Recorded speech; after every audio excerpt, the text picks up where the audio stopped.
नमस्कार शेतकरी मित्रांनो, मी Adesh Dandge, Bharat Certis agri science limited या कंपनीचा छत्रपती संभाजीनगर जिल्हा प्रतिनिधी। आज आपण मौजे शिवनाथ तालुका सिल्लोड जिल्हा छत्रपती संभाजीनगर या गावातील एक शेतकरी आहेत। त्यांनी आपल्या गहू पिकामध्ये Bharat Certis agri science limited या कंपनीचे टोकी हे उत्पादन वापरले आहेत। तर टोकी या उत्पादनाचा त्यांना कशा प्रकारे फायदा झाला आपण आज जाणून घेऊया। भाऊ नमस्कार। नमस्कार। तुमचं पूर्ण नाव सांगा। माझं नाव सचिन किशोर गुप्ता।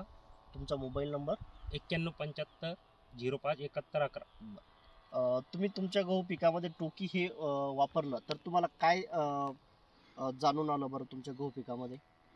टोकी हे वापरल्यानंतर मला असं निदर्शनास आलं की सर हे जे आहे ओंबी एकदम लांब लचक ही आणि भरेल सुद्धा आहे। आणि जिथं वापरलेलं नाहीये तिथं कमी लांब आहे आणि भरेल सुद्धा कमी आहे।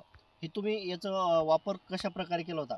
सुरुवातीच्या अवस्थेमध्ये केव्हा वापरला आणि नंतर केव्हा वापरला? पेरताना गव्हासोबत पेरताना पहिले एकरी 4 किलो टाकलेलं आहे आणि दुसऱ्या पाण्याला एकरी 4 किलो टाकले बरोबर। आणि पुन्हा रिझल्ट पाहायसाठी पूर्ण 1.5 एकराचं शेत आहे गव्हाचं बरोबर, अर्धा एकर सोडून द्यायले 1 एकर मध्ये टाकलेलं बरं। जिथं तुम्ही वापरलंय आणि जिथं नाही वापरलं तुम्हाला त्यातला आणि यातला फरक जाणून येतोय? हा 100% फरक जाणून येतोय। तर शेतकरी बंधूंनो, हे होते सचिन गुप्ता, मौजे शिवनाथ तालुका सिल्लोड जिल्हा छत्रपती संभाजीनगर। त्यांच्या आज आपण गहू पिकामध्ये उभे आहोत।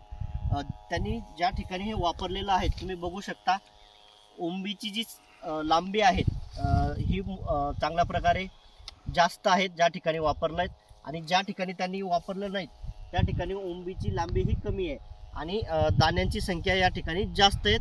ज्या ठिकाणी वापरलं त्या ठिकाणी जास्त आहेत आणि ज्या ठिकाणी वापरलं नाही त्या ठिकाणी दाण्यांची संख्या आणि ओंबीची लांबी ही कमी आहेत। तरी मी सर्व शेतकरी बांधवांना एक आवाहन करू इच्छितो की आपण भारत सर्टिस ॲग्री सायन्स कंपनीचे टोकी हे उत्पादन आपल्या गहू पिकामध्ये निश्चितच वापरावे।